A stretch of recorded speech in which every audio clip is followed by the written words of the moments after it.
Baik, jazakumullah khair kepada Fahmi Muzaki atas tilawah Al-Qur'annya. Mudah-mudahan menjadi jalan bagi kita untuk memperoleh keberkahan dari pertemuan kita pada hari ini. Baik, sebelum kita berlanjut, saya akan bacakan CV dari pemateri hari ini. Izin share screen. Baik, mungkin sudah bisa dilihat di layar. Jadi pemateri hari ini adalah Ustadz Denny Setiawan, ST.MH. Beliau adalah mahasiswa S2 jurusan Ulumul Quran di Syifaul Qulub Mesir. Lalu sekaligus juga menjadi mahasiswa S2 jurusan Islamic Studies di IOU Gambia. Beliau merupakan siswa di program Ma'had Mufassir Saudi Arabia. Beliau adalah alumni S1 jurusan Teknik Perminyakan ITB. Ya, beliau juga sempat menjalani perkuliahan di ITB di Teknik Perminyakan sampai lulus. Berikutnya melanjutkan S1 kembali di jurusan Islamic Studies di IOU. Beliau pernah mengikuti juga pendidikan kader ulama PKU MUI Majelis Ulama Indonesia Kota Depok dan memperoleh predikat peserta dengan nilai tertinggi. Beliau juga turut hadir, ya, turut menjadi peserta, ya, belajar di Ma'had Udrus Sunnah Bandung. Aktivitas saat ini beliau menjadi pengajar di Masjid Al-Ikhlas Cilodong Depok, menjadi pengajar di Masjid Al-Hidayah dan Mushola Al-Ittihad di Sawangan Depok. Beliau merupakan pembina program Sawangan Mengaji dan juga beliau menjadi production engineer di oil and gas company. Beliau pernah menulis karya tulis The Conflict Analysis of Verse Interpretation Differences among some of Arabic linguistic experts related to Quranic createdness. Baik, itu mungkin sedikit CV dari pemateri. Insya Allah kita dapat melihat, ya, beliau memiliki ilmu yang sangat luar biasa terkait ulumul Quran, ilmu-ilmu ke Al-Quran. Kalau saya tidak salah juga, Ustadz, saat ini mengisi secara rutin agenda kajian ulumul Quran, ya, Ustadz? Ya, betul. Ahad pagi. Nah, gitu. Mungkin kalau saya boleh share lagi ke para mahasiswa sekalian, boleh nggak, Ustadz? Boleh. Nyusul nggak mereka ini? Boleh, dia bisa masuk kapan aja. Oh, boleh. For dummies, ya. For dummies untuk pemula. Siap. Jazakumullah khair, Ustaz. Baik, lanjut, barangkali langsung saja saya serahkan sesi berikutnya kepada Ustaz Setiawan. Saya persilahkan.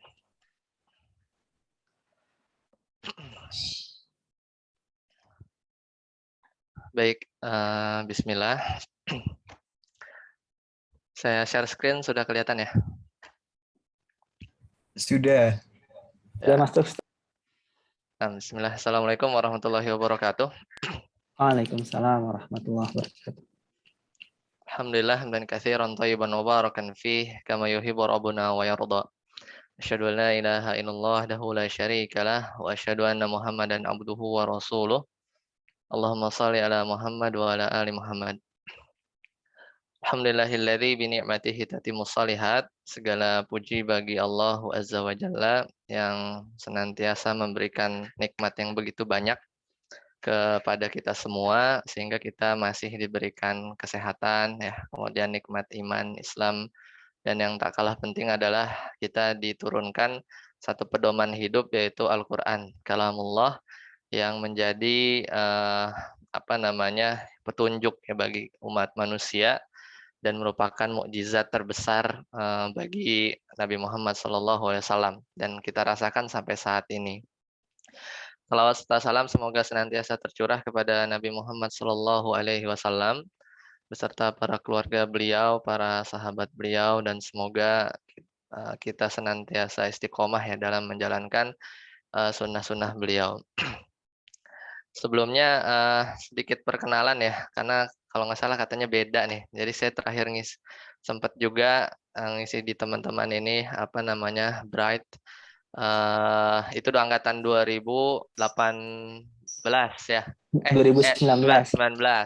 Berarti yang tingkat 3 yang ini 2018. Betul, Ustaz. 2018 ya.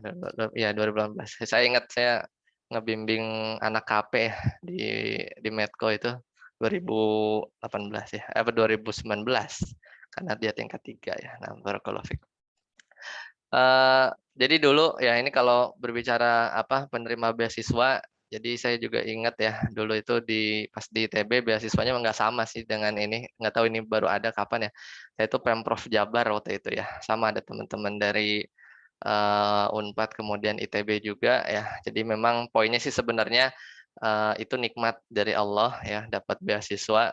Jangan sampai kita menyia-nyiakan amanah ya, baik itu beasiswa dari pemerintah ya atau plat merah atau dari independen atau swasta ya apapun itu rezeki yang teman-teman dapat dan jangan sampai malah kita mengkufuri ya, tidak dikatakan bersyukur kepada Allah orang yang tidak ya berterima kasih kepada manusia ya.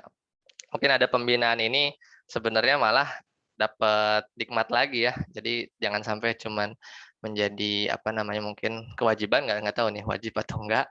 Tapi yang jelas kita terus ya bersyukur kepada Allah dengan cara ya senantiasa bertakwa dan mendekatkan diri kepada Allah Ta'ala. Itu bentuk rasa syukur kita. Hari ini materi yang ingin disampaikan adalah hidup di bawah naungan Al-Quran sebagaimana arahan dari panitia gitu ya dalam tornya, dan ini menarik sebenarnya karena berkaitan dengan Al-Quran. Jadi teman-teman bisa lihat ya, jadi tujuan materinya berat nih. Tujuan materinya berat. Kalau poin 1 memahami keutamaan Al-Quran, nanti saya akan highlight ya. Kemudian bagaimana bentuk kita mengikuti Al-Quran itu sendiri ya. Rasanya teman-teman juga sudah tahu ya. Cuman sebenarnya nanti poin pertama ini yang saya highlight lagi supaya kita sebenarnya udah tahu paham Al-Quran itu adalah pedoman hidup kita, kemudian kita sering baca gitu kan. Dan yang lainnya cuman mungkin belum terlalu dekat gitu kan, tak kenal maka tak sayang ya. Jadi makin kenal kita Al-Quran, maka kita makin makin bisa atau nyaman berlama-lama dengan Al-Quran. Bukan hanya baca ya, bukan hanya baca. Jadi memang di akhir-akhir ini atau ya bahkan di zamannya Fudail bin Iyad, nanti kita lihat bahwa orang-orang itu malah menjadikan bacaan itu sebagai amalan. Padahal inti dari Al-Quran ini ditadaburi ya, ditadaburi. Nah, kemudian yang ketiga, termotivasi untuk meningkatkan interaksi dengan Al-Quran, meskipun sibuk. Nah, sibuknya nih, kuliah ya sibuknya nanti. Soalnya kalau sekarang kita nggak bisa manage ya, kita sekarang nggak bisa manage, ya, oh ini sibuk kuliah gitu. Kemudian oh banyak agenda ya, banyak Zoom meeting. Gitu. Meskipun sekarang sudah mungkin hybrid kali ya, sebagiannya offline, sebagian online, tapi ya sibuk itu selama kita hidup pasti sibuk sih sebenarnya. Mau sibuk untuk tidak mengerjakan sesuatu juga sibuk. Ya, jadi sibuk bermalas-malas. Ya, jadi karena nanti tablis iblis ya atau tipu daya syaitan itu akan terus ya mau nanti pas ketika kita nikah, ketika kita punya anak, dulu belum punya anak kayaknya masih lowong, tapi pas punya anak jadi ribet gitu kan. Kemudian dulu masih single masih lowong, pas nikah jadi tambah ribet gitu kan. Ya intinya berjalan umur kita perpindahan fase dari fase yang lain satu ke fase yang lain, maka kesibukan itu akan terus ada, tinggal kita manage saja. Ya, kemudian nanti supaya peserta istiqomah. Oh, ini. Jadi dengan materi ini teman-teman bisa istiqomah. Soalnya itu istiqomah itu PR terberat Nabi Muhammad SAW ya. Ketika ayat istiqomah turun itu Nabi itu sampai beruban ya. Nabi itu sampai beruban saking beratnya gitu ya untuk istiqomah di jalan yang lurus ini yaitu Islam. Nah, maka nanti ruang lingkup diskusinya ya, nanti keutamaan Al-Qur'an ini saya highlight lebih banyak sedikit lah, mungkin 40%. Keharusan mengikuti tuntunan ya Al-Qur'an ini singkat saja nanti karena kita tahulah bahwa Al-Qur'an ini sesuatu yang sempurna ya. Kemudian hikmahnya dan nanti yang bagian terakhir ini ya 40% lagi kurang lebih dari materi yang akan saya sampaikan itu gimana caranya gitu ya. Dalam konteks ini teman-teman sebagai tingkat 4 apa sibuknya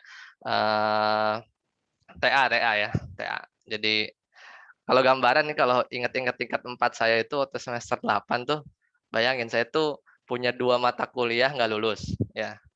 Kemudian waktu itu TA-nya nge-lab. Nge-lab itu kan trial and error ya, waktu itu di lab drilling, bikin lumpur. Kemudian bolak-balik ITB, IPB, karena saya pembimbingnya 2 ya, di jurusan di ITB dan di IPB Bogor. Kemudian SKS-nya ada 23. Jadi semester 8 itu paling hektik tapi alhamdulillah lulus. Alhamdulillah lulus di Juli waktu itu. Jadi dan di bulan Mei ya, di akhir semester 8 itu saya nikah. Ya saya nikah. Jadi alhamdulillah diberi kelancaran. Ya nanti saya sharing gimana sedikit yang saya pelajari ya dari guru-guru saya terkait memanage waktu dan istiqomah. Nah ini prolognya. Tadi saya bilang bahwa kata Fudail bin Iyad, ya beliau pernah berkata di zaman beliau nih, ya, di zaman beliau, ya innama unzil al-Qur'anu liyu'mala bih. Ya. Jadi Al-Quran itu diturunkan oleh Allah untuk diamalkan. Kan sepakat tuh begitu. Ya, fattakhadhan nasu qira'atuhu amalan.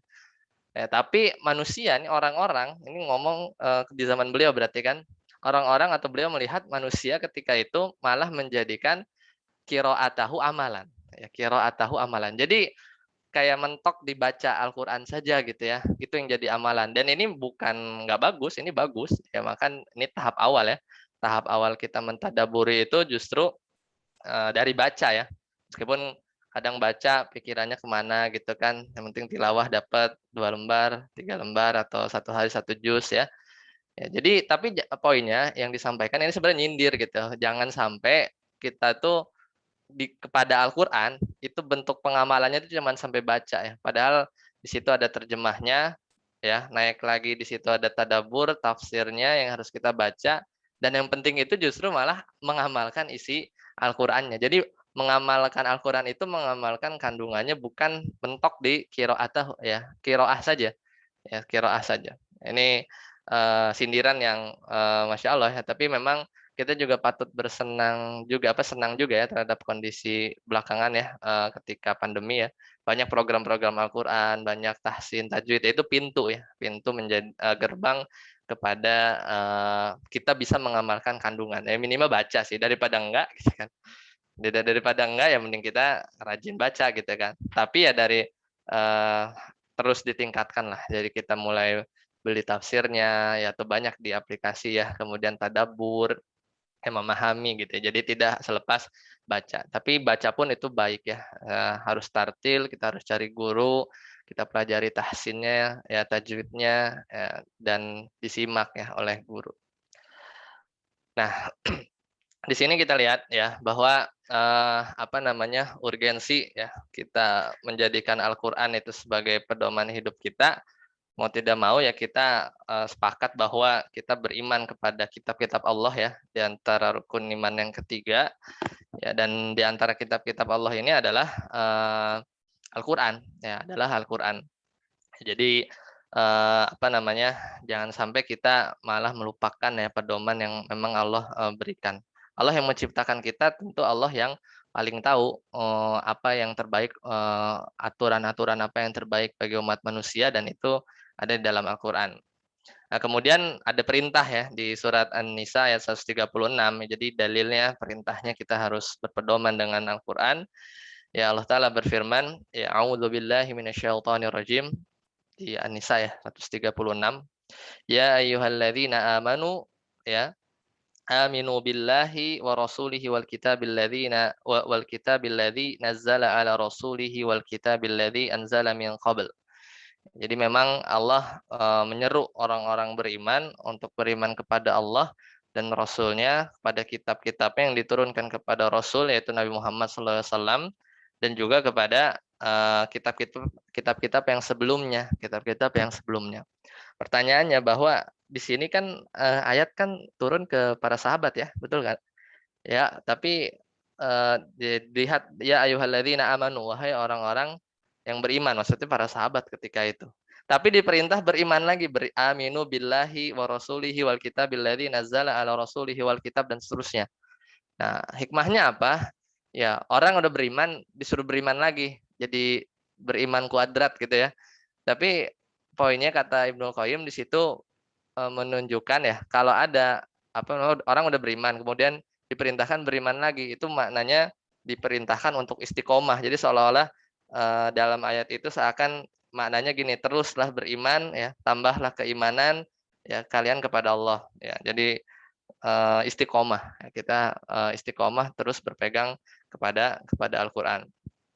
Ya jangan sampai, apalagi ya, mudahan di sini teman-teman tidak ada yang seperti ini ya, nggak percaya misalnya terhadap Al-Qur'an, atau Al-Qur'an ini ini mah cuman buatan Nabi Muhammad SAW, atau itu buatan malaikat Jibril, sebagaimana syubhat-syubhatnya orang liberal ya. Mereka mengatakan demikian gitu karena mereka bilang bahwa Al-Qur'an ini hanya parafrase saja ya dari Nabi Muhammad SAW ya. Oleh karena itu tafsirannya nanti bisa diubah-ubah ya, bisa diubah, kita menggali makna gitu. Ya, lahirlah hukum-hukum yang aneh-aneh itu ya, bahwa nanti pria itu ada ada iddahnya gitu ya, iddah ya.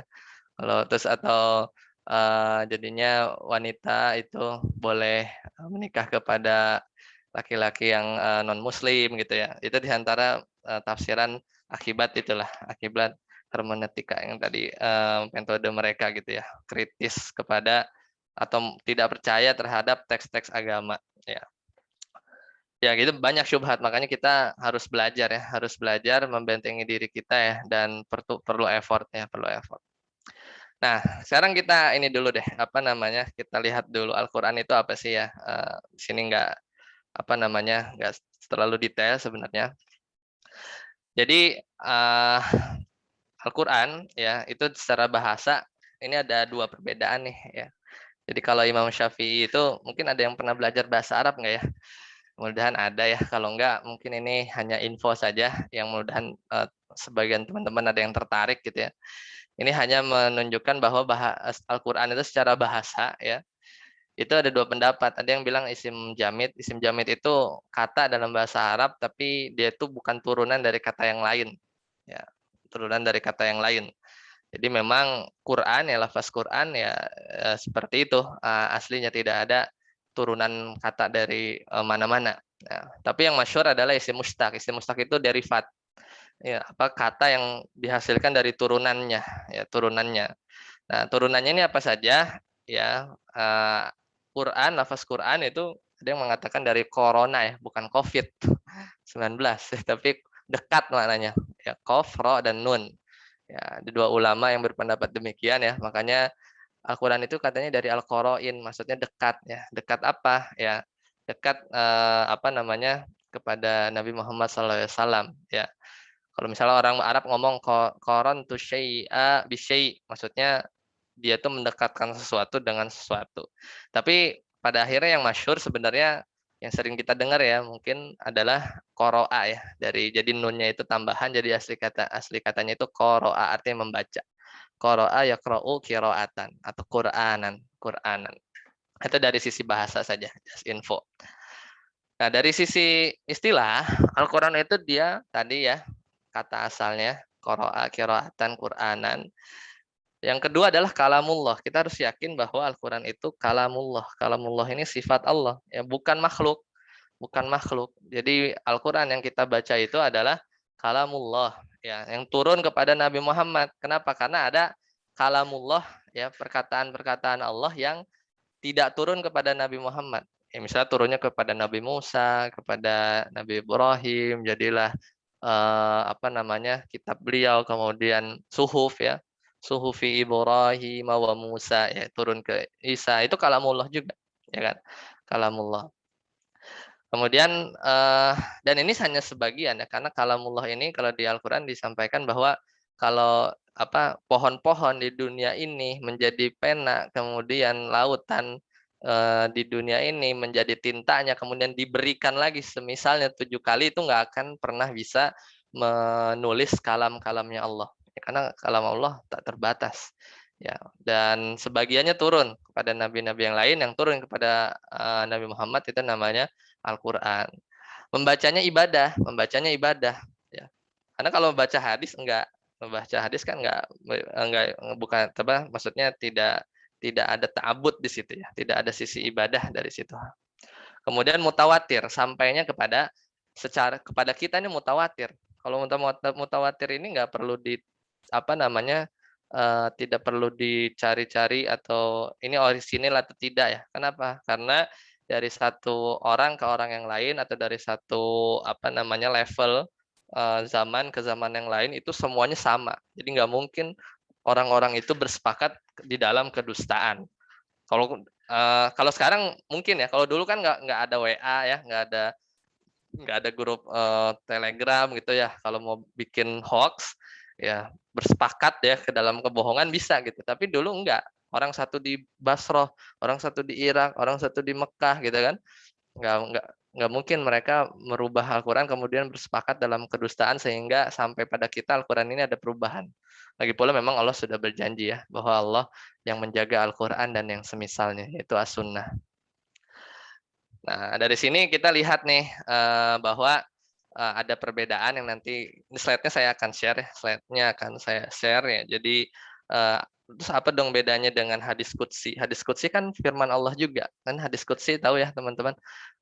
Hadis yang biasanya diawali Allah berfirman ya, atau Nabi meriwayatkan dari Robnya begini dan begitu ya. Nah, itu bedanya jelas ya. Kalau Al-Qur'an lafal dan maknanya itu dari Allah ya. Allah turunkan sebagai mukjizat. Mukjizatnya apa? Mukjizatnya apa namanya? Yaitu tantangan. Kan di Al-Qur'an tuh ada ini kan, ada tantangan satu. Bikinlah semisal Al-Qur'an, nggak bisa diturunin. Bikinlah satu surat, nggak bisa juga. Bikinlah satu ayat, nggak bisa juga. Bahkan ayat apa huruf-huruf muqatta'ah, misalnya alif lam ra, ya hamim, itu mereka nggak bisa juga ya, orang-orang kafir Quraisy ketika itu. Ya, jadi ditantang dan itu terus sampai akhir zaman. Ada sih yang coba-coba apa namanya bikin-bikin Al-Qur'an atau satu surat ya, semisal Al-Musailamah Al-Kadzab, nabi palsu ya. Ketika itu dia bikin surat Al-Fil, ya, surat gajah, tapi aneh jadinya. Ada surat kodok ya, dia juga bikin, tapi maknanya juga aneh, ketahuan bahwa itu bukan dari Al-Qur'an.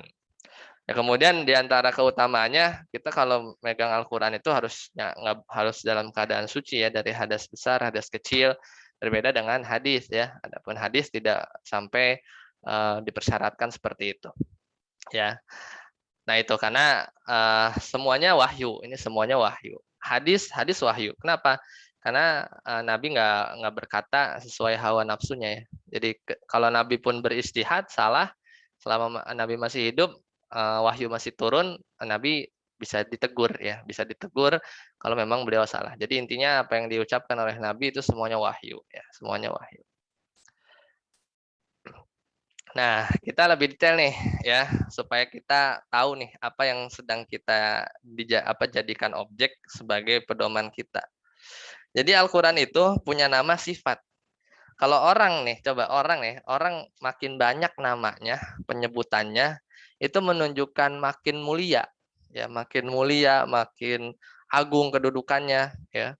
Jadi kalau namanya itu banyak ya, nanti saya tunjukkan ya di antara nama dan sifat Al-Qur'an ini ya. Jadi saking banyaknya, ya saking banyaknya atau banyak yang mengambil faidah. Jadi Al-Qur'an itu kan salah satu aja ya, salah satu nama ya. Itu sampai para ulama itu bikin ya kitab-kitab khusus cuman bahas nama dan sifat Al-Qur'an. Ya, nama dan sifat-sifat Al-Qur'an. Jadi sampai bikin satu kitab yang khusus membahas itu semua, ya membahas itu semua. Di antaranya Ibnu Qayyim ya, Syarah Asma Al-Kitab Al-Aziz ya. Kemudian yang belakangan itu Asmaul Quran fil Quran. Ya, itu sudah dicetak ya. Nah, kalau dihitung-hitung ya Al-Qur'an yang sering kita baca ini nih, sering kita baca ini itu punya nama ya dan sifatnya atau nama lah ya. Sampai kurang lebih Para ulama sih sanggup menyebutkan sampai 100 sebenarnya, 100. Cuman meskipun para ulama bilang 100, ketika kita baca bukunya, sebagian nggak nyebutin cuman sampai 55 ya. Misalnya Syekh Fairuz Abadi itu cuma nyebutin 93 ya, padahal dia bilang 100. Ya, kemudian Syekh Muhammad Jamil Ahmad ya dalam bukunya tadi Asmaul Quran cuman bisa mentok di 99 nama. Itu pun apa namanya? Ya itu dari kata-kata bahasa Arab diturunin lagi gitu ya. Nah, di antara nama-nama Al-Qur'an yang kita ketika baca Al-Qur'an tuh sadar, oh, Al-Qur'an ini misalnya kita ketemu misalnya di surat Al-Isra ya, Allah Taala berfirman, "Inna hadzal Qur'ana yahdi lillati hiya aqwam." Itu nama pertama Al-Qur'an ya. Atau misalnya Allah sebutkan di surat Al-Baqarah, "Dzalikal kitab." Itu namanya Alkitab. Ini masing-masing punya nama. Atau Tabarakalladzi nazzalal furqana ala abdihi liyakuna lil alamina nadhira. Tabarakalladzi nazzalal furqan. Tunjuk. Itu namanya Al-Qur'an ya. Kadang dinamakan Az-Zikr, kadang dinamakan An-Nur gitu kan. Nah, itu nama-nama yang agung yang Al-Qur'an sebutkan nama-nama tersebut dalam Al-Qur'an itu sendiri. Jadi makin banyak nama, makin banyak kemuliaan yang tersingkap dari Al-Qur'an. Juga sifat-sifatnya. Apa beda nama dengan sifat? Setiap nama itu pasti mengandung sifat. Kalau nama hanya nama ya nggak punya arti dong, ya. Nama nggak apa namanya hanya nama maka nggak apa namanya jadi kosong. Apa gunanya ada nama kalau di baliknya itu nggak ada sifat? Kalau misalnya kita punya anak mau namain namanya apa namanya Soleh gitu kan? Berarti kan ada harapan atau sifat gitu kan bahwa semoga anak ini menjadi anak yang soleh gitu kan dan yang lainnya. Nah, di antara sifat-sifat Al-Qur'an adalah huda ya, Al-Hakim ya karena memang di sana ada hukum-hukum, Al-Mubarak, keberkahan, Asy-Syifa ya, Asy-Syifa. Allah juga namakan Al-Qur'an itu penyembuh ya. Beda dengan ad-dawa ya, dawa itu obat ya. Al-Qur'an itu penyembuh ya, tidak dinamakan ad-dawa. Kenapa? Karena obat itu ya kalau kita yakin ya bahwa Al-Qur'an itu asy-syifa, penyembuh ya, maka itu insya Allah bermanfaat ya dengan cara misalnya ruqyah atau kita baca ya dan yang semisalnya. Tapi memang menariknya di sini Al-Qur'an dinamakan asy-syifa, memiliki sifat asy-syifa. Tidak dikatakan ad-dawa. Ad-dawa itu kan obat. Kenapa? Karena tujuan dari obat itu sembuh, penyembuh. Ya, syifa ini penyembuh. Beda dengan obat. Ada yang sekolah di farmasi ya. Di obat kan ada efek samping ya. Kadang bisa gagal, bisa manjur di sebagian orang, tapi gagal tidak efektif di orang yang lain gitu kan. Ya, adapun Al-Qur'an ya secara zatnya itu syifa, dia penyembuh ya. Secara zatnya itu adalah penyembuh.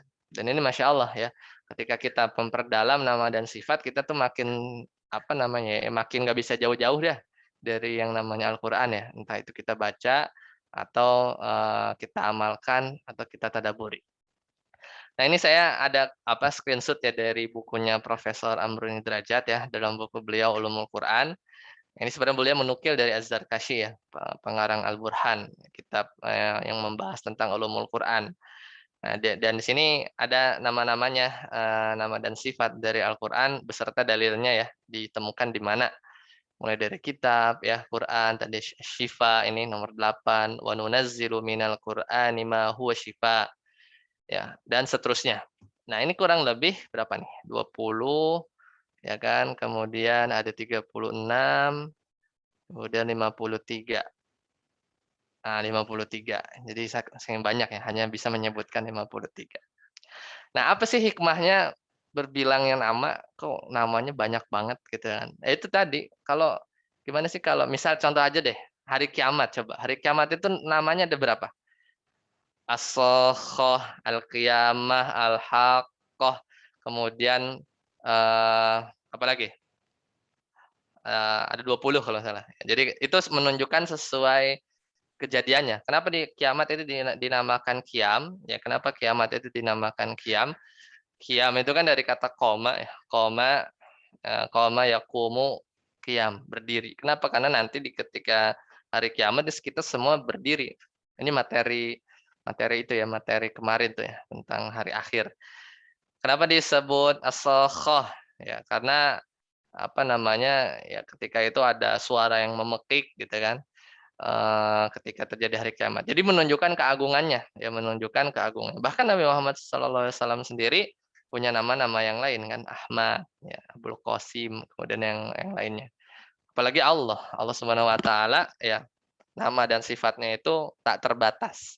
Meskipun kita tahu ada 99, tapi Nabi pernah doa kepada Allah dengan menyebut nama dan sifat Allah yang engkau ajarkan atau yang engkau tidak ajarkan. Berarti kan ada sebagian nama dan sifat Allah yang enggak Allah sampaikan kepada Nabi Muhammad SAW.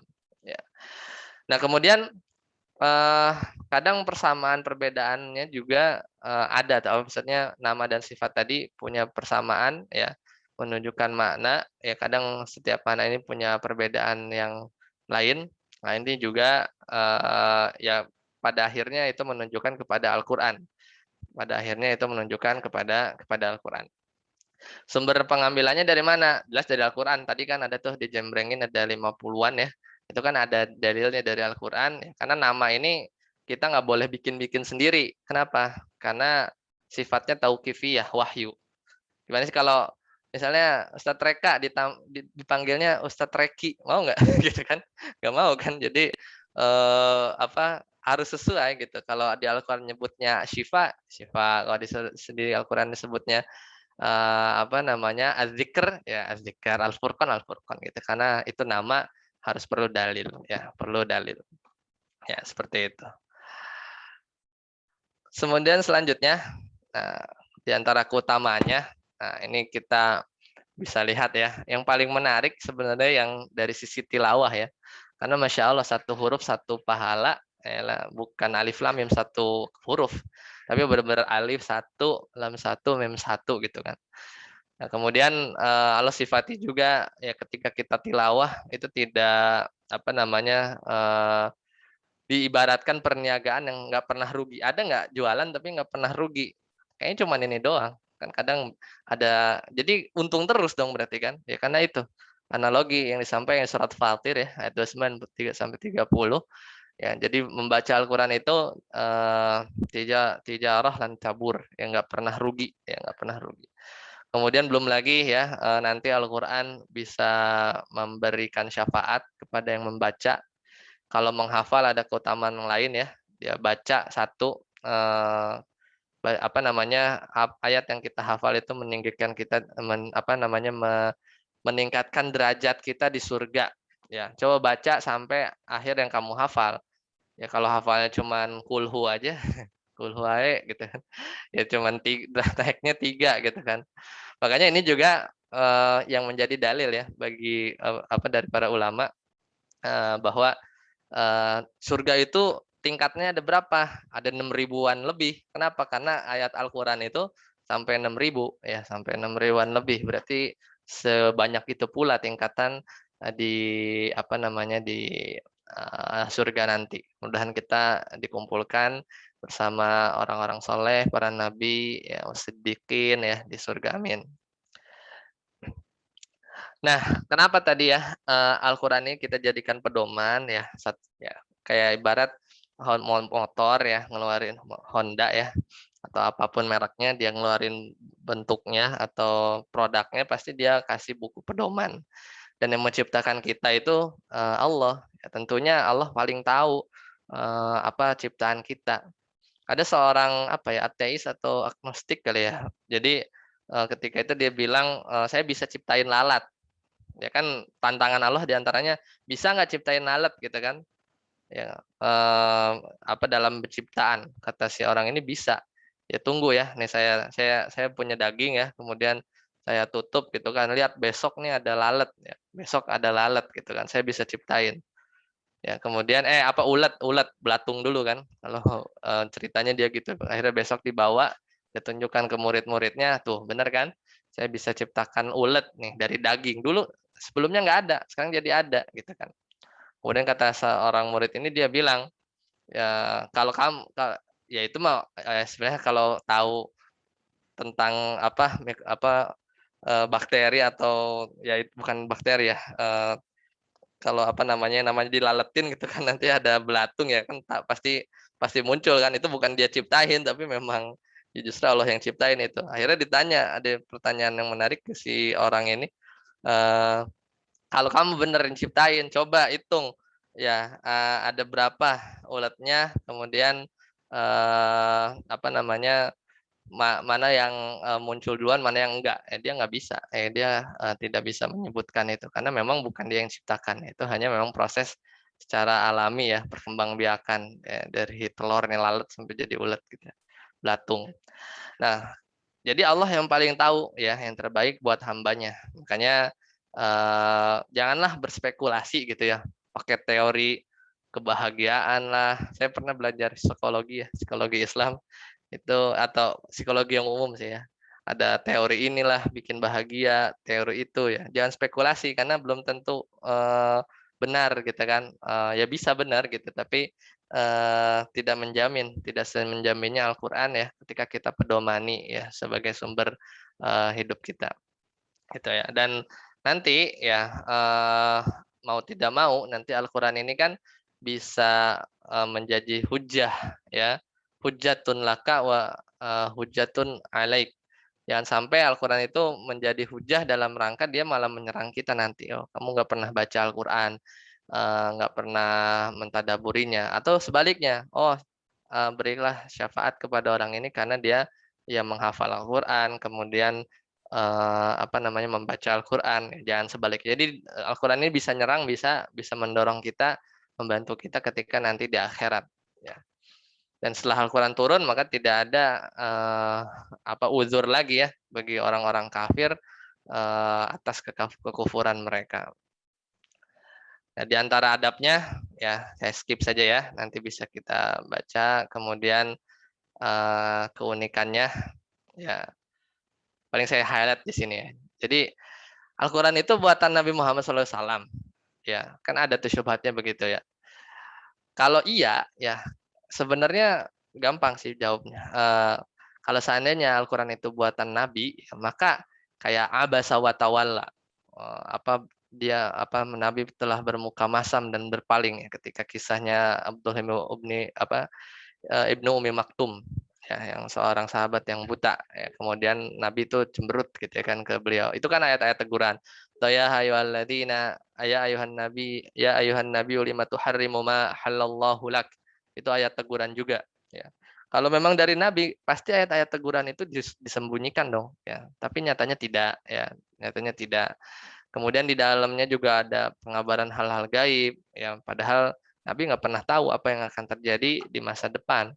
Ya, ini menunjukkan Al-Quran ini turun ya, hanya dari Allah Subhanahu Wa Taala. Seperti itu. Nah, mudah-mudahan itu yang menjadi gambaran kita ya, menjadi gambaran kita. Sekarang kita lihat ya gimana strateginya ngaji gitu ya, bahasanya ngaji ya, ngaji belajar Al-Quran atau belajar secara umum lah. Dalam hal ini ya kita intensitas kita terhadap Al-Quran bagi orang sibuk. Semua orang sih ngakunya sibuk ya. Pengacara aja ya, pengangguran banyak acara aja sibuk gitu kan. Nah, intinya sih balik ke waktu ya. Jadi gimana kita menggunakan waktu kita nih dari sekian banyak waktu yang ada, semua sama. Mau nabi, mau orang biasa ya, semua 24 jam. Ya, nggak ada yang 24 jam setengah. Nah, bedanya nanti kita gimana cara memprioritaskan waktu. Kita bisa lihat mana kegiatan kita yang wajib ya, mana yang lowongnya kita ya. Apakah kita bisa menyisipkan dari hal-hal yang bisa kita sisipkan rutin gitu ya. Misalnya setiap sholat kita senantiasa baca satu halaman gitu ya, misalnya di planning lah, di planning. Jadi dan kita harus follow itu, kita harus ikuti itu secara strict gitu, sebagaimana kita punya aturan. Nah, kemudian kita lihat di waktu-waktu luang kita yang lain itu biasanya kita seperti apa. Nah, jadi kita harus ngambil celah itu untuk memplanning ke depan. Nah, kenapa? Karena pertama ada hadis ya dari Nabi Muhammad SAW, ini juga disampaikan di bab kitab Tauhid ya, bahwa Allah tuh bilang bahwa dirinya itu adalah waktu ya. Bukan maknanya apa? Ya tidak ada terlek di sini, tapi maksudnya Maknanya Allah ini adalah yang memiliki waktu, karena waktu ini ya ada ciptaan Allah, makhluk ya, waktu kita yang berada di atasnya ya, yang sedetik lalu udah lewat nggak bisa diulang, dan 2 detik yang akan datang ya kita akan masuki, ya itu waktu. Maka semuanya kontrolnya dari Allah ya. Pernah nggak teman-teman ngerasa, aduh kayaknya hancur banget nih, berantakan apa waktu kita, waktunya mah nggak berantakan. Kamunya sendiri aja yang nggak bisa manage gitu kan. Wah, batal nih semua planning gitu kan. Atau hal ungkapan yang lain, ya itu menunjukkan apa? Bahwa kita nggak bisa mengontrol waktu.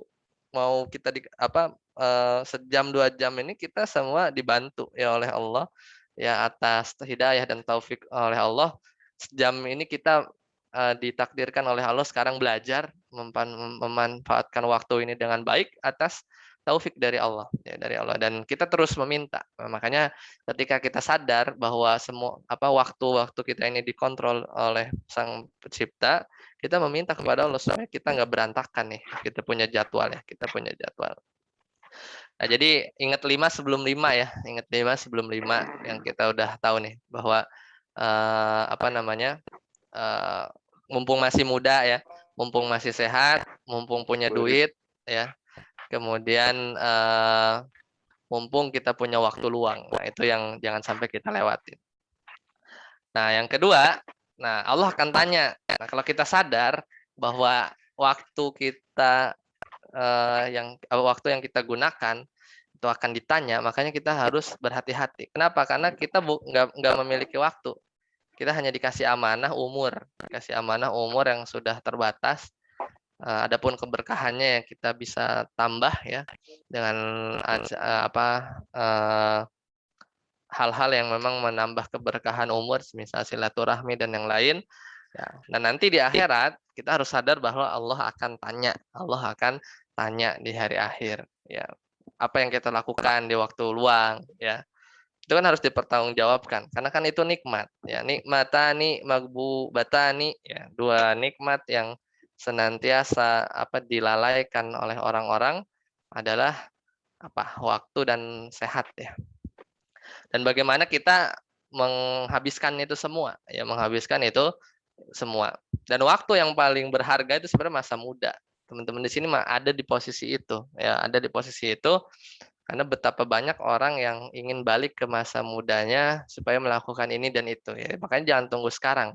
Jangan tunggu entar-entaran baru kita lakukan kebaikan ya. Nah, ada 3 strateginya. Jadi ini kan ada orang yang bisa multitasking ya, itu sebenarnya boleh ya. Itu salah satu cara kita memanage waktu kita ya, multitask. Tapi ada orang yang nggak bisa ya, makanya sebenarnya nggak mutlak nggak boleh multitask atau harus satu saja fokus. Itu tergantung bagaimana orangnya. Jadi jalan tengahnya pada hal-hal yang bisa kita multitasking kan gitu kan, ya itu lakukan, karena itu kan akan menghemat. Misal kayak mau ngafal Quran, sedangkan perjalanan ya itu bisa dilakukan di perjalanan kan, kita ambil satu ayat atau kita tempel di dashboard speedometernya gitu kan, atau dengan headset ya, atau di perjalanan, pokoknya yang takes time tapi kita tuh diem gitu ya. Kita tuh diem, itu kan kita bisa multitask. Insya Allah sih masih bisa fokus ya. Tapi dalam beberapa keadaan sih ya harus hati-hati ya. Atau ketika kita biasa nih, saya kerja kan WFH. Ya kalau pada pekerjaan-pekerjaan yang sifatnya daily gitu, yang udah hafal, klik sini, klik sana gitu kan, itu bisa sambil dengerin murotal, sambil dengerin ceramah ya, atau yang lain. Tapi kalau memang lagi ngitung atau ngedesain sumur gitu ya, atau ngedesain satu pekerjaan yang perlu effort ya, kita fokus di situ. Jadi jangan sampai kita melakukan multitask malah jadi danger ya, ngasih bahaya buat kita, dua-duanya nggak ada yang benar. Ya, di sisi Al-Qur'an itu malah diabaikan ya. Makanya para ulama pernah ditanya apa hukum mendengarkan Al-Qur'an nyambi gitu ya, nyambi masak, nyambi nyuci piring gitu, nyambi nyetir. Kata Syekh Utsaimin rahimahullah, fatwanya beliau boleh selama engkau yakin bahwa di pekerjaanmu itu nggak kenapa-napa ya, maksudnya tetap bisa fokus. Dan yang kedua, engkau yakin bahwa nanti Al-Quran atau murotal yang kita setel itu nggak diabaikan gitu. Kalau kita abai terhadap itu, maka lebih baik jangan nyambi ya, dengarkan murotal atau yang lain. Nah yang kedua, keep positive company. Jadi teman yang baik nih, nggak tahu, kalau dulu tuh saya di satu kontrakan, saya pilih teman-teman yang punya kebiasaan yang baik, jadi ke bawah gitu ya. Jadi kalau di lingkungan kitanya nggak support, kadang kita malah terwarnai ya. Oleh karena itu cari teman atau lingkungan yang baik, atau misalnya di sini gitu ya, maka insya Allah kita akan ke bawah. Jadi kita tuh nggak akan menghabiskan waktu dengan sia-sia disebabkan karena teman-teman yang buruk, yang suka nongkrong atau yang suka gibah ya, suka berbuat maksiat, maka kita bisa jadi terbawa.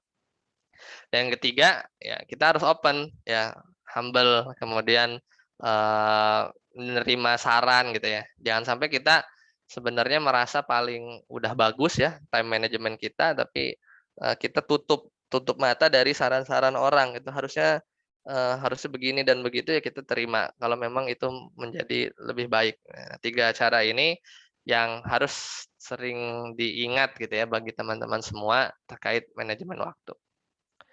Nah, kemudian, ini nomor 4 ini yang sebenarnya sesuatu yang tipikal orang Indonesia itu kan kalau nggak enakan ya, apalagi orang Sunda nih. Saya kan dari Soreang nih, aslinya itu saya lahir di Bandung. Kalau memang misalnya kita punya jadwal sekarang tuh mau ya belajar satu materi gitu ya, atau ada kelas gitu ya.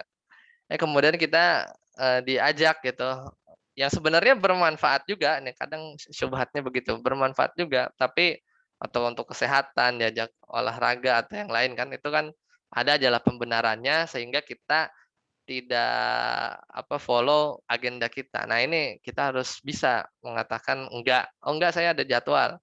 Gitu. Jadi bagus kita punya punya sesuatu yang bisa kita jadikan ini ya, misalnya kalender gitu, reminder, ini waktunya menghafal Al-Quran, jangan ada yang ganggu ya. Kemudian kita mandi dulu, siapkan diri yang terbaik ya, supaya ketika itu kita bisa maksimal. Kemudian yang kelima ya, stay fit and healthy. Jadi apalagi di masa pandemi ini ya, yang bikin orang malas-malesan ya di rumah, kemudian ya saya juga beberapa waktu lalu sempat kena COVID gitu ya, dan yang lain. Dan ini akan menghambat atau banyak agenda kita yang nanti jadinya gagal gitu ya, atau nggak tidak terlaksana. Nah, oleh karena itu semangatnya kita belajar ya, kemudian lagi senang belajar Al-Quran, kemudian sedang menghafal, diuji dengan sakit itu sakit tenggorokan lagi kan, baca Al-Quran tuh jadi nggak enak, sariawan atau yang lain ya, atau bahkan bed rest, maka ya hal-hal itu sebenarnya bisa kita jaga. Ini lebih kepada kesadaran pribadi ya, kurangin kosan itu makan gorengan gitu ya, atau nanti yang berakibat di masa depan gitu ya dari sisi kesehatan. Nah, itu harus dijaga, apalagi jangan sampai yang jauh dari orang tua merantau ya, yang kuliah di ITB, di Unpad, itu jangan sampai kita nyusahin orang tua ya karena kesalahan kita sendiri nggak menjaga makanan atau jarangnya olahraga. Dan yang keenam, sini do your best, maksudnya ihsan.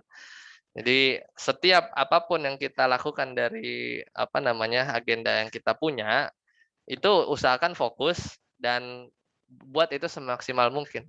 Kenapa kalau misalnya nggak maksimal di satu agenda aja, nyisain PR, atau kita ngerjainnya asal, nanti aja lah masih ada revisi gitu. Misalnya kita ngerjain laporan, ya saat itu kalau bisa do your best. Jadi ketika ini nggak usah direview lagi, nggak usah ada revisi lagi gitu ya. Kita punya waktu terbatas, kita banyak agenda yang harus kita lakukan. Sekali kita duduk fokus ke sesuatu, usahakan itu lakukan yang terbaik. Jadi nggak ada waktu, anggap kita nggak punya waktu lagi gitu maksudnya. Jadi anggap waktu yang kita punya ini ya udah cuman ini doang, maka kan mau nggak mau kita harus benar-benar fokus ya, menghilangkan semua distraksi dan kita kerjakan pekerjaan kita itu dengan sebaik-baiknya. Ya, jadi nah ini poin 6 sama nomor 1 ini timbal balik sih ya, kadang kita multitasking, kadang harus fokus ya. Gimana pun caranya atau bagaimanapun preference dari teman-teman semua, ya lakukan itu yang terbaik. Lakukan dengan yang terbaik. Mungkin itu saja yang bisa saya sampaikan. Saya masih ada, nanti ini slide-nya saya share. Jadi ada 10 lagi sebenarnya nanti kisah-kisah ya, supaya apa namanya, kita ini kan jurusannya umum ya, kita jurusannya umum, susah lah, nggak pantas kita belajar Al-Quran ya, sebenarnya bisa aja. Ya, jadi banyak kisah-kisah yang bisa teman-teman baca nih, nanti ada 10 tips yang teman-teman bisa ini ya, bisa baca. Nah, ini menarik nih. Sebenarnya saya mau bahas, cuman siapa tahu nanti ada yang nanya ya. Karena apa yang ada kita saat ini itu sebenarnya gambaran kita dulu ya, tabungan kita waktu kuliah ya. Karena nanti ketika udah nikah, kerja, itu masalahnya lebih lebih berat lagi ya. Benar nggak, Ustadz Reka ya? Kalau udah nikah, kerja, terus rasanya enakan kuliah ya, masih single gitu. Kayak gitu. Nah, barakallahu fiik, semoga bermanfaat. Saya kembalikan ke Ustadz Reka, silakan. Baik, jazakumullah khair kepada Ustadz Denis Setiawan atas penyampaian materinya. Tadi alhamdulillah sudah terbahas mengenai keutamaan Al-Quran dan juga strategi bagaimana caranya agar kita bisa terus meningkatkan interaksi dengan Al-Quran. Ini juga sebagai teguran bagi kita semua tentunya. Kita barangkali disibukkan dengan aktivitas-aktivitas lain, mudah-mudahan tetap kita juga meningkat dan bagus ya, dan banyak interaksi dengan Al-Qurannya, meskipun kita menilai kita sibuk. Baik, kita masuk ke sesi berikutnya, yakni sesi tanya jawab. Barangkali ada pertanyaan dari peserta, dipersilahkan. Barangkali ada pertanyaan, boleh open mic atau tuliskan di kolom chat, atau bisa juga dikirim chat melalui WhatsApp ke saya. Dipersilahkan. Barangkali ada. Sambil menunggu pertanyaan pertama, tadi sebetulnya menarik tuh bahasan yang mengenai masa depan ya, tabungan masa lalu. Itu sebenarnya penjelasannya gimana, Ustaz? Jadi gini sih, ini saya ini aja sih apa namanya yang berkaca dari pengalaman aja sih. Jadi ya kayak misalnya gini, kalau ketika kita apa namanya kuliah dulu gitu ya, di masa-masa kuliah ya, kita punya kebiasaan gitu ya, kebiasaan bisa belajar gitu ya, kita senang belajar atau kita senang menghafal gitu ya, atau kita punya apa namanya teman-teman yang baik ya, teman-teman yang baik ketika kita dulu kuliah ya di lingkungan yang baik ya. Maka nanti ketika kan udah lulus nih, lulus kan kadang ada yang netep di Bandung, ada yang kerja di Jakarta gitu kan, ada yang bukan apa namanya dia nikah punya keluarga ya. Maka ya sebenarnya di bawah alam sadar kita ya, apa yang kita punya apa namanya mindset dalam menghadapi semua ujian yang dulu kita pernah rasakan ya, sulitnya kuliah, nggak lulus mata kuliah gitu kan. Nah itu ternyata tuh nggak ada apa-apanya, tapi dibandingkan dengan kondisi sekarang. Jadi setiap fase kehidupan itu meningkat ya, karena kan kita terus diuji ya. Kita nggak akan dibiarkan cuman bilang saya beriman ya, kemudian didiemin aja gitu, nggak diuji. Itu malah penghinaan ya. Kalau misalnya kita udah kuliah nih, kemudian nggak ada ujian gitu kan, kayak ya ngapain belajar gitu kan. Nah, sama kita hidup kemudian kita nggak diuji, wah jangan-jangan kita dibiarin nih gitu kan, bahasa ininya istidroj gitu ya. Nah, kemudian yang kedua terkait teman-teman soleh ini ya, teman-teman soleh ini eh, usahakan sih keep kontak ya, karena ya kita selalu pas kuliah itu pasti adalah sahabat ya bahasanya tuh yang deket-deket gitu ya. Itu yang akan terus ngingetin kita gitu ya. Dia kadang sedang naik turun ya, sekarang dia sedang kaya, sekarang sedang diuji misalnya usahanya apa namanya jatuh gitu atau di layoff ya. karena COVID kemarin. Nah, dari situ kita belajar ya bahwa kita pernah bersama ya, saling ngingetin gitu kan. Kita saling bantu dan itu sebenarnya jadi, apa yang kita tanam ya dulu atau kita punya network dengan teman-teman yang baik ya, itu menjaga kita ke depan gitu, dalam artian bisa ngingetin kita gitu kan, terus memotivasi. Nah itu sih sebenarnya poinnya, disebut tabungan itu. Silakan silakan. Skip. Baik, betul banget ya. Itu mengenai apa yang kita alami sekarang itu tabungan di masa lalu ya. Kalau saya bisa lihat apa yang saya alami di perkuliahan itu apa yang sudah kita tabung di masa SMP, SMA, dan sekarang apa yang saya alami saat ini itu juga merupakan hasil tabungan dari masa-masa S1, S2. Gitu. Luar biasa, Ustaz. Baik, barangkali ada pertanyaan dari para wardi sekalian. Boleh disampaikan. Mengenai ulumul Quran, boleh. Mengenai pematerian hari ini tentang hidup di bawah naungan Al-Quran, boleh. Atau misalkan mau nanya tips teknis, gimana nih Ustaz nih supaya bisa ngaji rutin nih, sejus sehari. Lu pernah, itu boleh ditanyain barangkali. Kalau nggak ada yang nanya, saya mau nanya. Nah, bismillah. Ustaz Deni, mungkin, oke, ada pertanyaan? Ya, izin bertanya, Kang. Oh iya, enggak, Mas Gilang. Gilang. Assalamualaikum Ustaz, punten izin bertanya. Waalaikumsalam warahmatullahi wabarakatuh. Silakan. Tadi kan di slide ada pernyataan bahwasanya Al-Quran itu diturunkan untuk diamalkan tapi sekarang ini banyak yang justru bacaannya yang jadi amalan gitu ya tadi ya, kalau nggak Betul, salah. betul. Ini korelasi dengan kasus ini tadi. Saya kebetulan tadi ada teman saya pribadi ya Ustadz ya, yang beliau istilahnya dalam kondisi orang dalam gangguan jiwa ODGJ, dan setelah diteliti dia melakukan amalan-amalan seperti itu Ustadz. Saya penasaran bagaimana hukumnya sih ya melakukan amalan-amalan seperti itu, apalagi di dalamnya ada entah ada zikirnya ataupun ada ayat-ayat Al-Quran gitu Ustaz. Karena saya masih belum tahu ya bagaimana hukumnya dan bagaimana menyikapi dengan bijak terkait hal itu Ustaz. Itu Ustaz. Terima kasih Ustaz.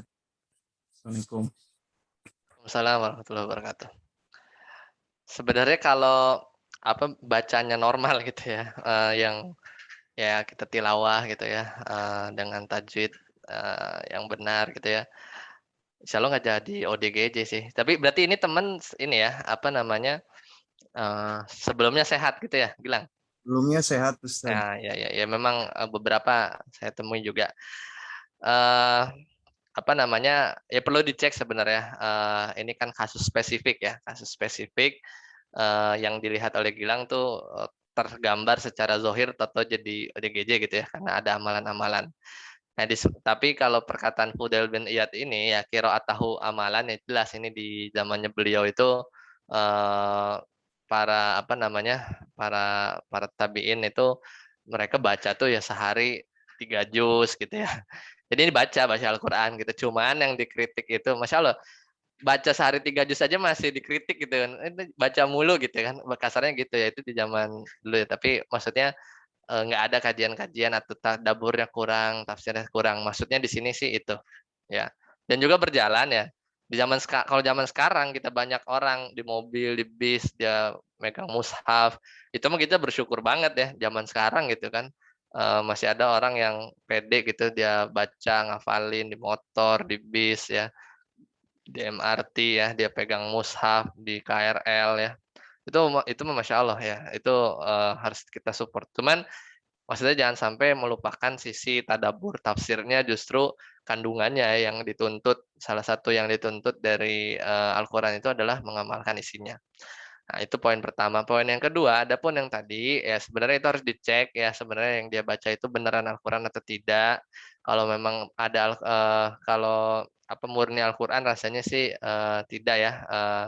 Kemudian yang kedua, biasanya hal-hal yang seperti itu terjadi karena memang ya melakukan sesuatu yang tidak diajarkan lah, dalam artian ya zikir ya, zikirnya misalkan memang Al-Qur'an cuman dia baca sampai berapa kali, harus dicek, harus dilihat bukti-buktinya bagaimana, apa yang dia baca, apa yang diamalkan, dapatnya dari mana, diajarin dari siapa gitu kan.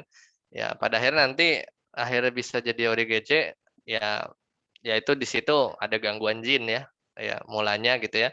Kemudian itu yang paling mungkin ya dari hal-hal ini ya. Bahkan sebenarnya hal-hal yang kayak gitu ya, apa namanya, perlu bantuan sih kalau misalnya untuk pengobatannya ya, entah itu di ruqyah atau yang lain. Tapi bukan tapi jangan sampai ada mindset kita rajin baca Quran jadi ODGJ, enggak gitu ya. Jadi di sini tuh normal baca aja gitu ya, apa namanya, dengan tartil ya, 1 juz, 2 juz gitu ya, itu aja sih. Tapi kalau terkait itu, tadi Gilang nggak sempat nyebutin apa bacaannya kan, harus nggak tahu kan, saya juga nggak tahu. Jadi harus dibantu dikonsultasikan ke ustadz yang lain sih kalau mau lebih detail. Barakallahu fiik. Baik, Silakan. Ya. gimana Mas Gilang, ada tanggapan? Oke, baik Ustaz, hatur nuhun. Baik, dari yang lain barangkali ada pertanyaan tentang materi hari ini. Ini sebetulnya, oh ya, dari Hifni Ali, dipersilahkan. Hifni Ali ini raise hand, dipersilahkan Hifni Ali.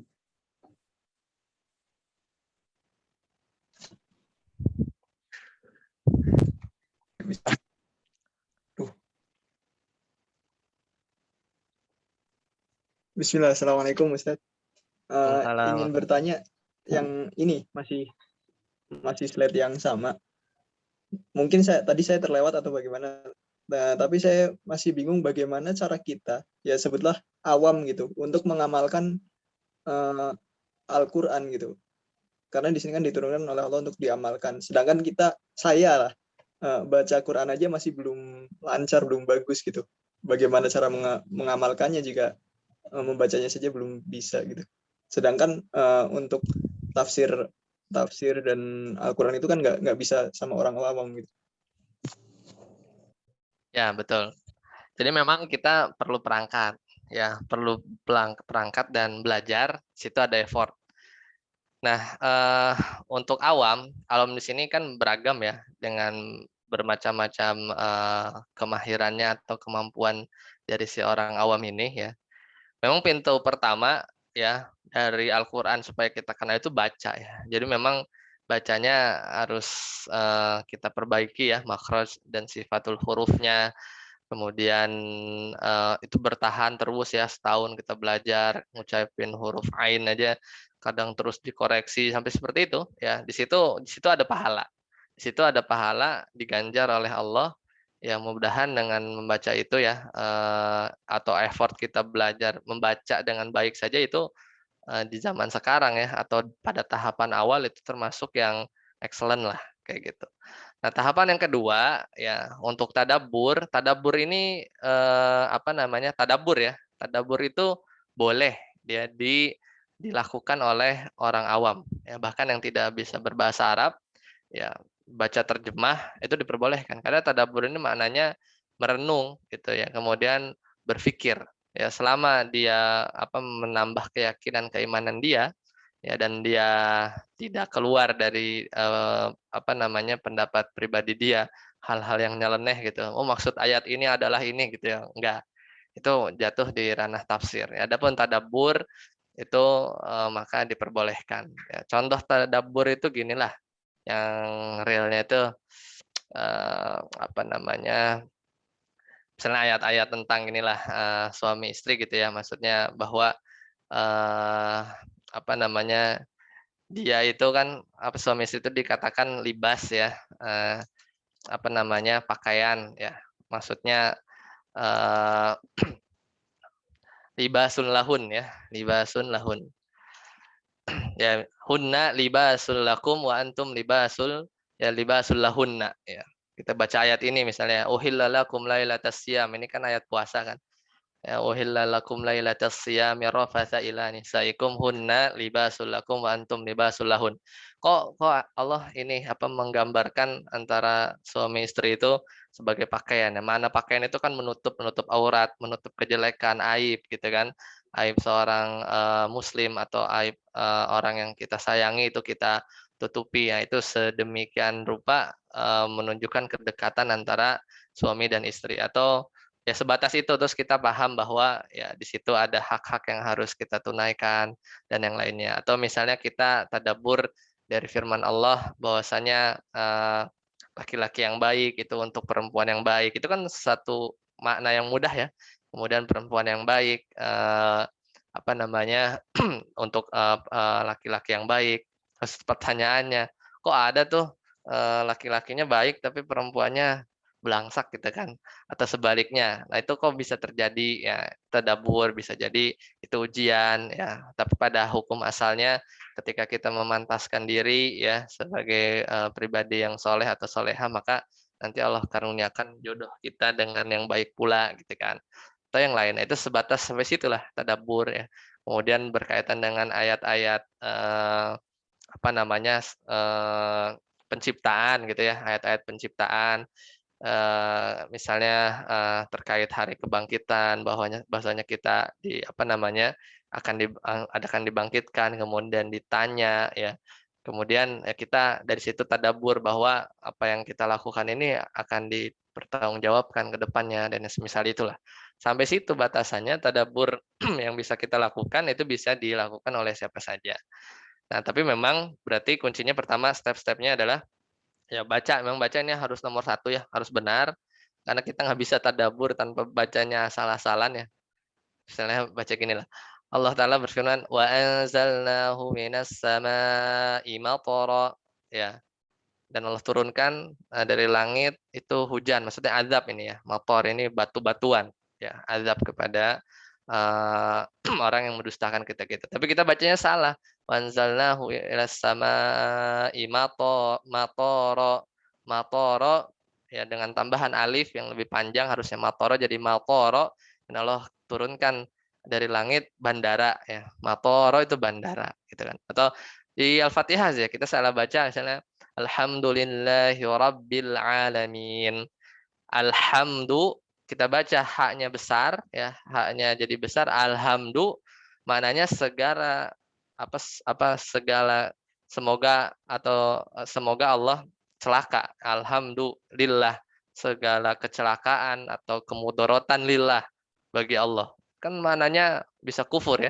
Seorang bisa kufur kalau kita salah baca al-ha dengan hak kecil diganti jadi hak besar. Alhamdulillahi rabbil alamin. Tapi dia baca rabbil alamin bil hamzah laisa bil ain ya, dia bacanya pakai hamzah rabbil alamin. Itu maknanya jauh. Alamin itu artinya orang yang sakit. Jadi udah baca haknya digedein ya, bukan hak kecil. Alhamdulillahi rabbil alamin, itu double tuh salahnya. Semoga Allah binasa Rob orang-orang yang sakit. Alamin itu maknanya orang-orang yang sakit. Yang benar kan dengan ain ya, dengan ain. Atau misalnya iyyaka na'budu wa iyyaka nasta'in. Kita baca tidak tasdid. Ya kan, kalau bacanya nggak tasdid berarti kita menghilangkan huruf. Ya kita baca iyyaka na'budu wa iyyaka nasta'in. Tidak pakai tasdid, ya-nya jadinya seolah-olah satu saja. Harusnya kan iyyaka na'budu wa iyyaka nasta'in. Harusnya seperti itu. Tapi kalau tadinya iyyaka hanya kepadamu na'budu kami menyembah, wa iyyaka nasta'in dan hanya kepadamu kami memohon pertolongan, kita baca iyyaka na'budu wa iyyaka. Iya itu artinya cahaya. Cahayamu, cahaya matahari gitu ya, cahaya. Iyyaka na'budu, kepada cahaya engkaulah ya, cahaya matahari, na'budu gitu. Nah, jadi makna-makna itu salah panjang pendek ya, merubah huruf karena salah makhrajnya itu maknanya jadi berubah, atau minimal tuh nggak ada maknanya, Tapi yang parah itu malah ganti makna, bahkan maknanya itu berjauh sekali dari mana yang diinginkan karena kita salah baca hurufnya gitu ya. kurang tepat dari sisi makhraj dan sifatnya. Itu langkah pertama. Yang kedua, belajar bahasa Arab. Ini tadabbur, tafsir ini perlu belajar bahasa Arab. Yang dasar-dasar aja lah, dasar-dasar aja, dan itu insya Allah membantu dalam menghafal, lebih-lebih dalam menghafal. Ya, ketika kita bisa bahasa Arab, menghafal itu jadi lebih mudah. Barakallahu fiik. Terima kasih Ustaz. Baik, jazakumullah khair atas jawabannya, Ustaz. Ada pertanyaan lain barangkali? Ada mungkin satu pertanyaan sebelum kita tutup ya. Kita sudah di penghujung pertemuan. Kalau nggak ada, saya pengen tanya lagi. Boleh. Sok, silahkan. Ustaz, jadi sebenarnya Betul. ini ada pertanyaan yang belum terjawab. Kemarin kita sempat kajian gitu di Bright Scholarship ITB. Riyadhus Shalihin sih, tapi ada hal yang terkait Al-Quran yang saya kurang paham. Mohon petunjuknya. Saya, nggak bisa share screen-nya.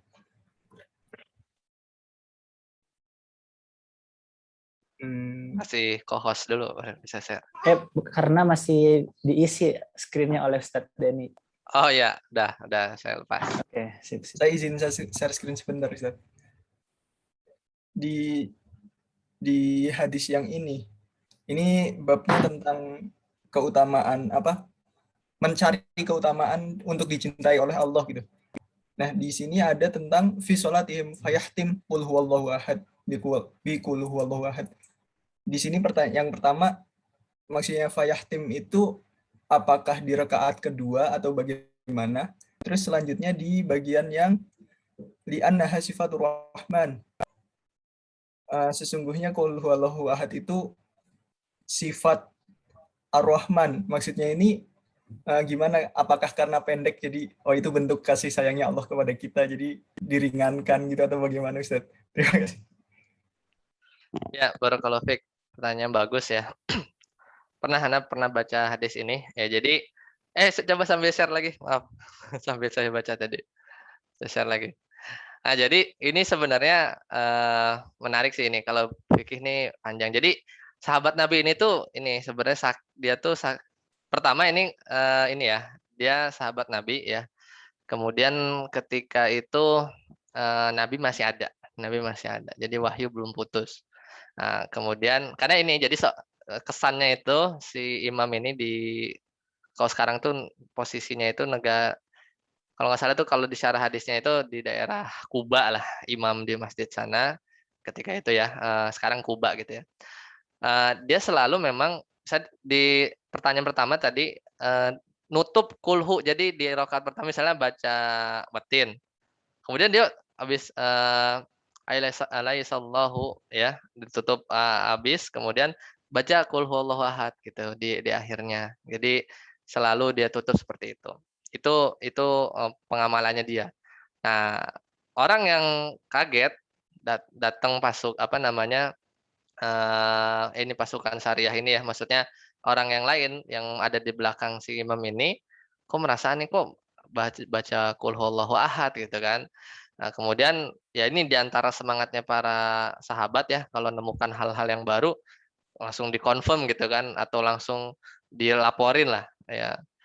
Kemudian Nabi nggak langsung bilang oh bid'ah tuh gitu kan, maksudnya nambah-nambahin aja kulhu gitu. Dari mana ajaran? Memang Rasul nggak ngajarin, cuman Nabi itu nggak langsung menjudge gitu ya.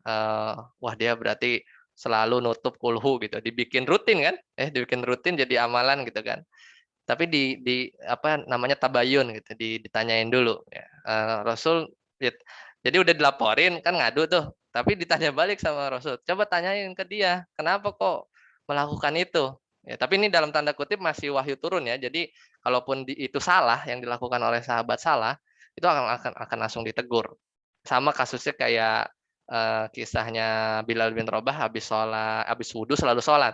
Kan kesannya itu kayak nggak ada contohnya dari Nabi, tapi kan Nabi masih hidup. Jadi ya maksudnya ada room di situ bahwa kalau salah pun akan ditegur oleh Nabi. Nah ini bagusnya Nabi itu nggak langsung, wah itu nggak ada tuntunannya dari saya gitu, nggak. Tapi tanyakan dulu apa alasannya, mengapa dia melakukan hal itu gitu kan. ke yang imam tadi yang suka nutup qul huwallahu ahad di akhir di suratnya di rakaat yang sama, Kemudian dia jawab ya kata sahabat ini bahwa qul huwallahu ahad itu ya adalah sifat ar-Rahman. Maksudnya kandungannya bukan karena pendek jadi itu kasih sayang Allah, tapi memang surat Al-Ikhlas kan namanya. Surat Al-Ikhlas itu ada dua. Surat Al-Ikhlas yang namanya itu ada dua. Al-Ikhlas yang qul huwallahu ahad sama Al-Kafirun karena memang berisi tentang pensucian Allah ya. Semuanya di surat qul huwallahu ahad, Allahus samad, lam yalid walam yulad walam yakul lahu kufuwan ahad itu semuanya berisi tauhid.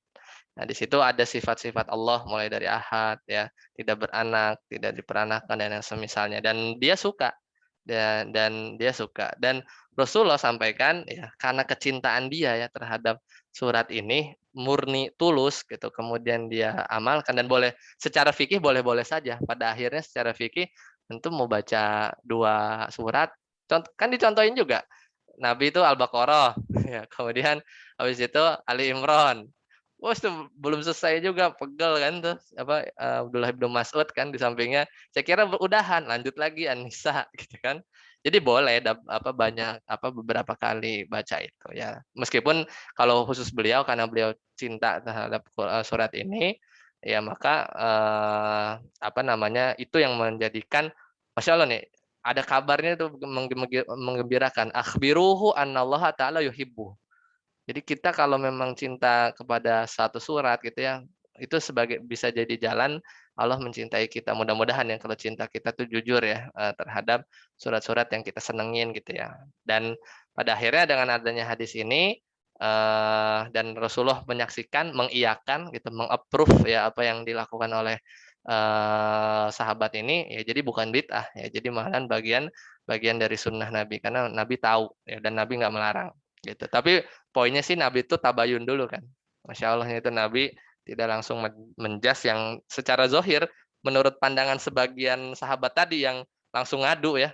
Kok beda nih gitu kan. Selalu kulhu ujungnya gitu kan. Ya mungkin kalau para sahabat ngimam dengan kita bacanya kulhu terus ya saking pendeknya gitu ya, karena nggak hafal surat yang lain. Masya Allah barakallahu fiik. Kurang lebih seperti itu ya. Tadi. Baik, jazakumullah. Baik. Oke. Ada pertanyaan berikutnya nih. Ada yang minta waktu ke saya. Boleh silahkan. Ada Hanzis. Ya, makasih Arik atas kesempatannya. Ustadz izin bertanya lebih ke ini sih Ustadz. Yang tahu dong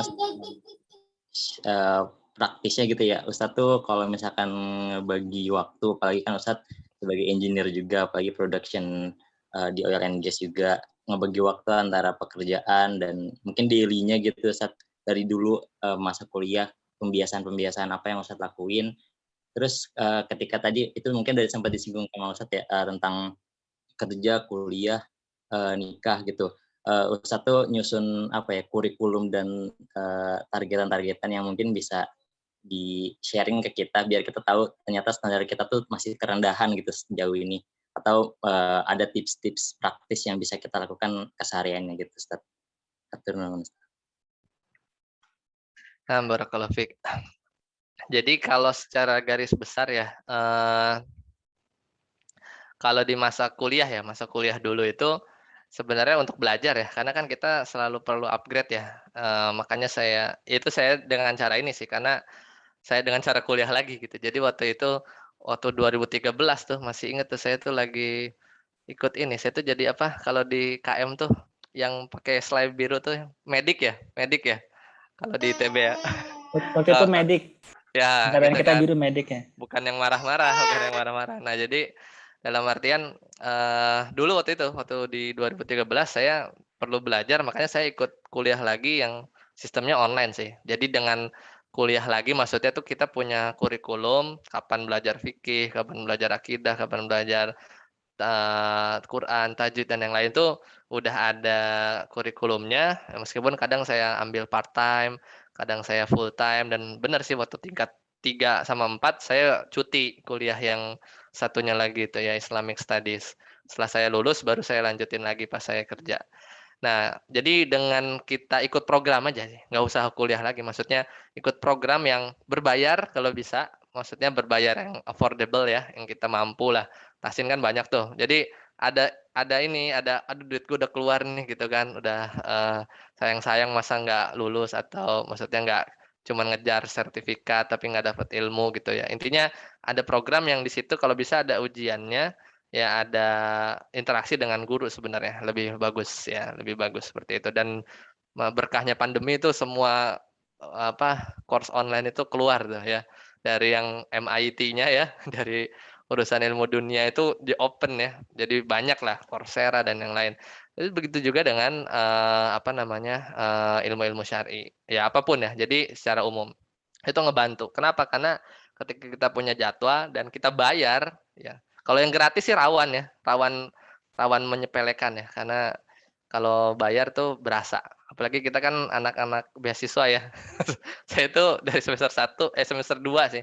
Semester 2 sampai semester 8 tuh jadi nggak merasakan bayaran gitu kan. Jadi udah biasa hidup enak, makanya kudu ngeluarin duit gitu. Ngeluarin duit. Nah, itu yang pertama. Nah, yang kedua, kalau misalnya terkait pembagian waktu, ya sebenarnya di ini aja sih, kita punya waktu khusus aja sih. Dan nggak semua cabang ilmu kita harus bisa di semester ini gitu.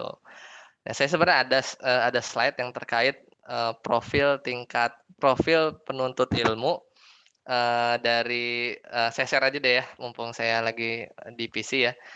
Kan kalau di ya inilah di ospek-ospek itu kan suka ada tuh profil mahasiswa tingkat 1 gitu kan. Harus begini profil mahasiswa tingkat 2 di KM, di jurusan, waktu mau ya di ospek gitu. Nah, saya tuh bikin sebenarnya apa sih profil misalnya mahasiswa tingkat 1 tuh, dan ini sebenarnya pengalaman saya waktu itu belajar sih. Jadi waktu saya tingkat 1 saya belajarnya harus bisa ini nih gitu ya. Nah, kayak gini kurang lebih. Sudah kelihatan? Sudah kelihatan ya? Terlihat, Ustaz. Jadi kurang lebih sih seperti ini. Jadi ini ya profil Tulabul Ilmi tingkat 1 ada? Kelihatan? Kelihatan, Ustaz. Nah, jadi ya ini saya sih ini sih maksudnya mengkaitkan gitu, ketika tingkat 1 dulu tuh waktu semester 1 semester 2 tuh saya mau baca ini, cari kelas ini ya di tentang adab penuntut ilmu, di fikihnya saya harus belajar ini gitu ya. Ya kita harus cari kitabnya. Ini gambaran kitabnya. Kemudian buku-buku nahwu waktu saya belajar ya, waktu SMA. Saya dari umum, SD, SMP, SMA itu umum, negeri semuanya. Kemudian di ITB juga umum lagi kan. Nah, kemudian di tajwid saya belajar yang mana, Tuhfatul Atfal, ya Muqaddimah Jazariyah. Ini sesuatu yang dasar sih, yang nggak begitu wah sih, orang banyak belajar ini gitu kan. Mau dari yang tajwid dasarnya atau gimana yang menengahnya gitu kan. Kemudian tingkat 2 ya bertahap, intinya tadi saya bilang nggak setiap cabang ilmu kita harus kuasai sekarang gitu. Di breakdown aja, dipecah gitu. Dan jangan ini juga jangan panas juga dengan misalnya kita berlomba-lomba dengan teman, wah teman udah belajar ini, kita belajar ini nggak apa-apa gitu. Tidak apa-apa. Jadi fikihnya kita baru belajar ya fikih misalnya madzhab Syafi'i atau fikih perbandingan atau yang lain gitu ya. Nah, ini contoh-contoh kita. Jadi saya sempat bikin ini, itu disampaikan ke teman-teman juga sih di satu kesempatan gitu ya. Tafsir mana yang diduluin gitu kan. Ya paling juz amma biasanya tuh saya waktu dulu. Karena kan itu yang sering dibaca, ya itu yang harus saya beli bukunya, terjemahnya ya, dan yang lainnya. Ya kemudian sampai tingkat 4 gitu ya, sampai tingkat 4. Jadi saya punya target aja sih. Jadi di breakdown aja. Dan nggak harus segini ya, nggak stabil ini. Misalnya semester ini saya mau baca-baca siroh gitu. Udah beli gitu, keluarin duit ya. Berapa sih? 150.000 yang terjemahan gitu ya. Kita breakdown 1 semester selesai. Oh, kita punya gambaran gitu kan. Kayak gitulah kurang lebih. Mudah-mudahan menjawab ya. Terima kasih, Ustaz. Jazakumullah khair. Waalaikumsalam. Nanti slide-nya saya share ya, dan yang tadi saya tunjukin juga nanti saya copy-in lagi yang tadi profil itu di PDF yang nanti saya share ke Satreka ya, materi hari ini. Siap. Baik, alhamdulillah kita sudah sampai di penghujung pertemuan. Siap-siap nih kita foto ya, nanti ada foto. Boleh nanti pada on cam ya untuk foto. Beberapa orang tidak masalah. Ya. Baik, sebelum nanti ke sesi foto, ya, saya ucapkan terima kasih jazakumullah khair kepada Ustadz Setiawan atas penyampaian materinya. Mudah-mudahan berkah untuk kita semua dan mudah-mudahan bisa kita amalkan. Kita bisa semakin termotivasi untuk senantiasa berinteraksi dengan Al-Quran di tengah kesibukan kita. Kita merasa waktu kuliah sibuk, nah, habis kuliah tuh makin sibuk, nggak lebih lenggang dibandingkan ketika kuliah. Habis nikah, ya semakin banyak hal-hal yang menjadi bikin kesibukan, nggak makin lenggang karena setelah nikah. Jadi harus dari sekarang kita berlatih diri untuk gimana caranya bisa optimalkan waktu untuk kita isi dengan berinteraksi dengan Al-Quran. Nah, setelah itu saya juga mau share, ini ada link kuis.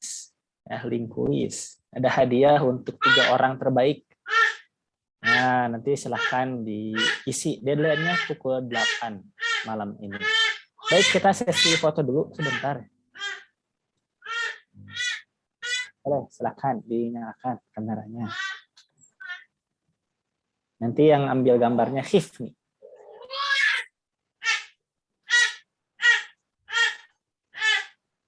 Oh ya, izin tanya, yang sesi baca doa nanti Hanzis ya? Fahmi nggak bisa ya? Kalau Fahmi nggak bisa, boleh ya? Oke, sip. Baik. Oke, kita sesi foto dulu ya. Ada lagi yang mau ikutan dari yang lain barangkali? Nah, Irfan. Ikutan. Terus. Baik, mungkin itu. Oke, yang mau nyusul, mangga silahkan nyusul nih. Wah, masih pada nyusul. Oke. Luar biasa. Baik, mangga Hifni di Pandu. Baik, saya izin Kak Reka, Ustadz ini untuk mengambil gambar, nggak sih screenshot sebenarnya. Saya ambil di slide pertama, 1, 2, 3. Slide kedua, 1, 2, 3. Baik, terima kasih. Baik, hatur nuhun jazakumullah khair atas kesediaannya untuk diambil gambar di foto ya. Sesi doa langsung saya serahkan kepada Mas Hanzis, Mas Rehan aja, persilahkan. Makasih Areka atas kesempatannya. Mohon izin Ustadz dan teman-teman semuanya untuk memimpin doa pada sore hari ini. Mari sama-sama kita tundukkan dan kita rendahkan diri kita untuk berharap kepada Allah Subhanahu wa taala. Astagfirullahalazim, astagfirullahalazim, astagfirullahalazim. Auzubillahi minasyaitonirrajim. Bismillahirrahmanirrahim. Alhamdulillahirabbil alamin. Hamdan syakirin, hamdan naimin, hamdan yuafi ni'amahu wa yukafi mazidah. Ya Rabbana lakal hamdu kama yanbaghi li jalali wajhikal karimi wa azimi sultanik. Allahumma ighfir lana dzunubana wa liwalidina warhamhuma kama rabbayani shaghira. ولجميع المسلمين والمسلمات والمؤمنين والمؤمنات الأحياء منهم والأموات إنك سميع قريب مجيب دعوات يا قاضي الحاجة ربنا لا تزغ قلوبنا بعد إذ هديتنا وهب لنا من لدنك رحمة إنك أنت الوهاب اللهم أرنا الحق حقا وارزقنا اتباعه وأرنا الباطل باطلا وارزقنا اجتنابه Allahumma as'aluka ridhaka wal jannah wa na'udzubika min sakhatika wan nar. Allahumma as'aluka ilman nafi'a wa rizqan halalan thayyiba. Rabbi shrah li sadri wa yassir li amri wahlul 'uqdatam min lisani yafqahu qawli. Allahumma khtim lana bil iman wa khtim lana bil islam wa khtim lana bi husnil khatimah. Rabbana taqabbal minna innaka antas sami'ul alim wa tub 'alaina innaka antat tawwabur rahim. Rabbana atina min ladunka rahmah wa hayyi lana min amrina rasyada. Rabbana atina fid dunya hasanah wa fil akhirati hasanah wa qina adzabannar. Wa sallallahu ala sayyidina Muhammad bifadlika subhana rabbika rabbil izzati amma yasifun wa salamun alal mursalin walhamdulillahi rabbil alamin. Atur nuhun Areka. Baik, jazakumullah khair. Kita cukupkan dengan doa kafaratul majlis. Subhanaka Allahumma bihamdik asyhadu an la ilaha illa anta astaghfiruka wa atubu ilaik. Silahkan di-download untuk PDF-nya. Saya juga sudah share ke para mentor di Unpad ya. Nanti bisa ditagih ke para mentor. Boleh juga di-download di kolom chat, sudah dikirim oleh Ustaz Denis Setiawan. Baik, jazakumullah khair. Kita cukupkan. Wabillahi taufiq wal hidayah. Assalamualaikum warahmatullahi wabarakatuh. Waalaikumsalam warahmatullahi wabarakatuh. Waalaikumsalam. Saya izin untuk add meeting ya teman-teman.